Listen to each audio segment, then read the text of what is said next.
السلام علیکم جناب، کیا حال ہے؟ ٹھیک ٹھاک، خیر سے ہو؟ ٹھیک ہے جناب، ٹھیک ہے جناب۔ میں نے ایک بات پوچھنی ہے، وہ یہ کہ میں افغانستان سے ہوں۔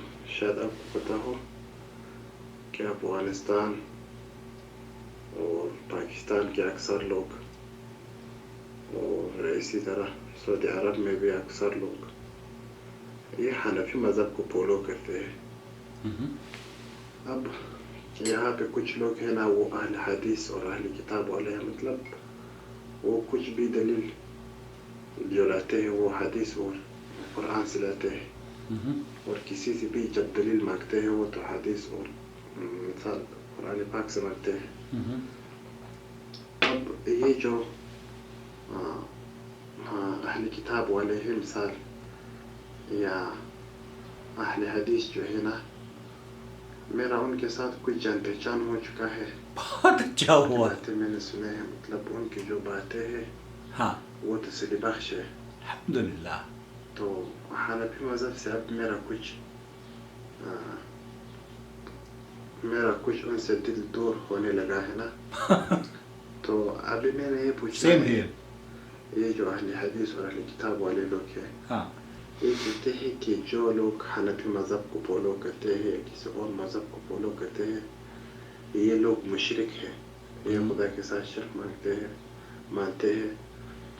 تو میں نے آپ سے پوچھنا یہ ہے کہ یہ جو حنفی مذہب ہے یا دوسرے مذاہب کو جو لوگ فالو کرتے ہیں، کیا سچ بھی یہ مشرک ہے یا ان کے عقیدے مشرکوں جیسے ہے؟ اگر اس بارے میں آپ تسلی بخش جواب دیں، آپ کی بہت بڑی مہربانی ہوگی۔ نحمدہ ونصلی علی رسولہ الکریم، اما بعد۔ دیکھیے، جیسے جو میں آپ کا سوال سن رہا تھا، میں سوچ رہا تھا کہ شاید میں آئینہ تو نہیں دیکھ رہا ہوں۔ میں بھی حنفی مذہب سے تعلق رکھتا تھا، دیوبند سے میرا تعلق ہے، اور قرآن و سنت سے جب سعودی عرب میں آیا ہوں، یا اہل حدیث علماء سے یا اہل حدیث لوگوں سے ملاقاتیں یہاں پر ہوئی ہیں، تو وہی کیفیت آپ بیان کر رہے ہیں، اس ناچیز کو بھی ایسا ہی محسوس ہو رہا تھا۔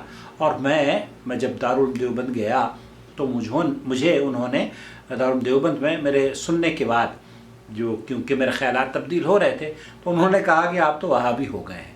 بہرحال مجھے بھی یہ لگ رہا ہے کہ آپ اہل حدیث کی طرف زیادہ رجحان ہے آپ کا، اور آپ کو قرآن و سنت آپ تسلیم کرنے کے لیے تیار بیٹھے ہیں۔ کیوں؟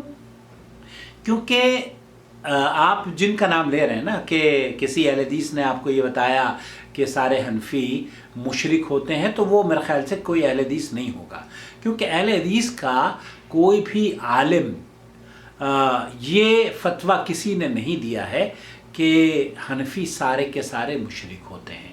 ایسا فتویٰ کسی نے بھی نہیں دیا ہے، بلکہ کسی بھی قوم پر یہ فتویٰ نہیں لگایا جا سکتا اہل سنت والجماعت کا، جب تک کہ اس شخص کے عقیدے کے بارے میں پتہ نہ ہو۔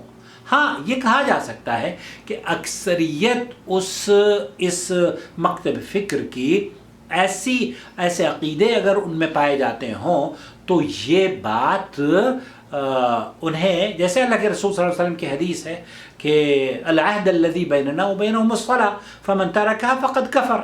آپ علیہ الصلوۃ والسلام کی بالکل واضح دلیل ہے۔ شیخ ابن باز فرماتے ہیں کہ اگر، اور امام احمد بن حنبل اور دیگر علماء کا بھی موقف یہی ہے کہ ایک آدمی جان بوجھ کر نماز چھوڑتا ہے، تو ایسی صورت میں کیا وہ دائرہ اسلام سے خارج ہو جاتا ہے؟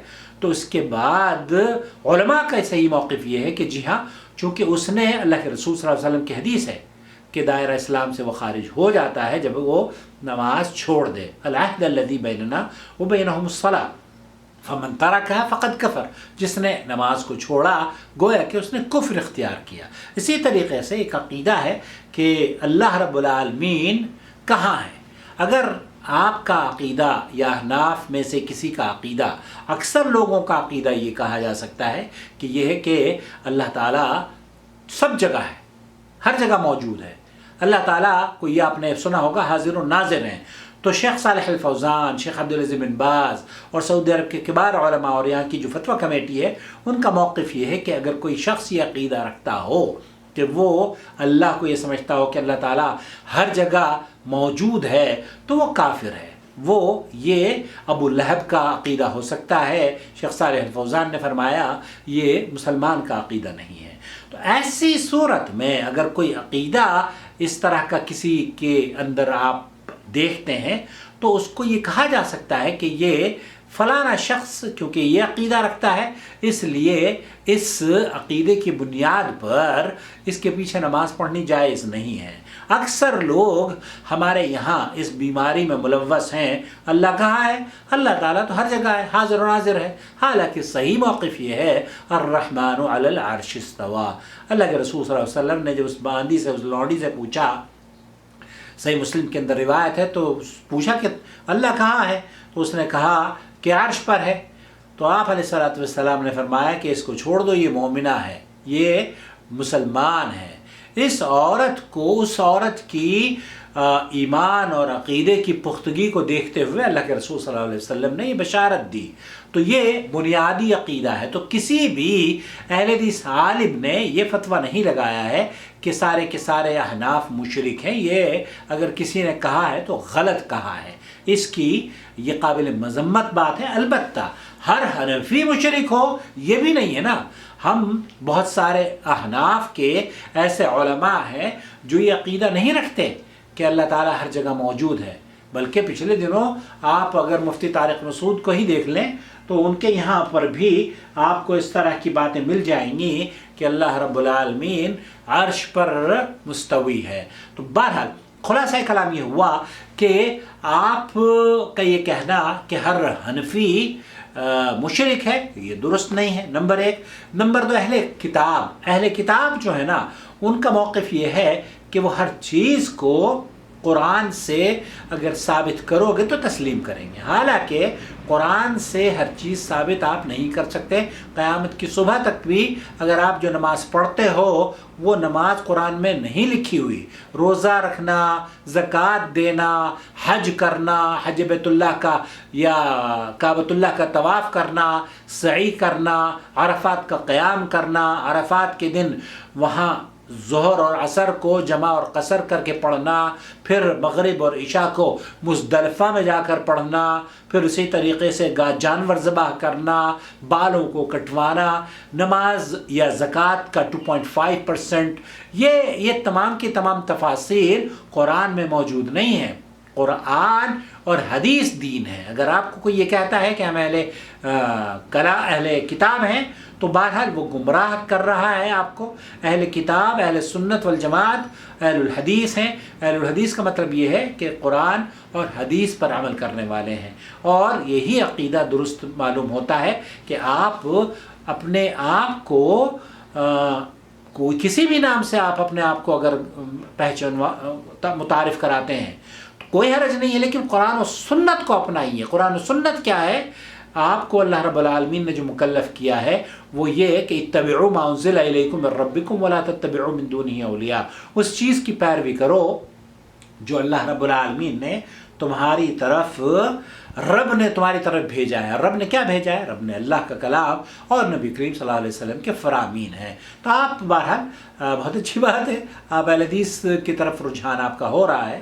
افغانستان میں اہل حدیثوں کا ہونا بڑی بات ہے، کیونکہ حکومت بارہا وہاں پر بہت ظلم اور زیادتی بھی کرتی ہے اہل حدیثوں پر، اور وہاں اگر مزارات پر چادریں چڑھی جائیں اور مزارات کے طواف ہو، مزارات پر سجدہ ہو، جیسے مزار شریف میں ہوتا ہے، تو افغانی حکومت کچھ نہیں کہتی۔ لیکن اگر سنا پچھلے دنوں تو یہ ہو گیا تھا کہ 8 رکعت تراویح پڑھو تو جناب سزا دی جا رہی تھی، اعوذ باللہ 11 رکعت پڑھ لو تو سزا دی جا رہی تھی۔ تو بہرحال آپ اگر اہل حدیث کی طرف آپ کو دل کر رہا ہے کہ آپ قرآن و حدیث پر عمل کریں تو قرآن و حدیث پر جم جائیں، اور ان مذاہب کے ماننے والے جتنے بھی ہیں یہ کہنا کہ یہ سارے مشرک ہیں یہ درست نہیں ہے۔ یہ بات کسی نے بھی، کسی اہل علم نے نہیں کہی ہے، یہ کوئی جاہل آدمی ہوگا جس نے آپ کو یہ بات کہی ہوگی۔ مجھے امید ہے شاید یہی آپ جاننا چاہ رہے تھے نا۔ والسلام علیکم ورحمۃ اللہ وبرکاتہ.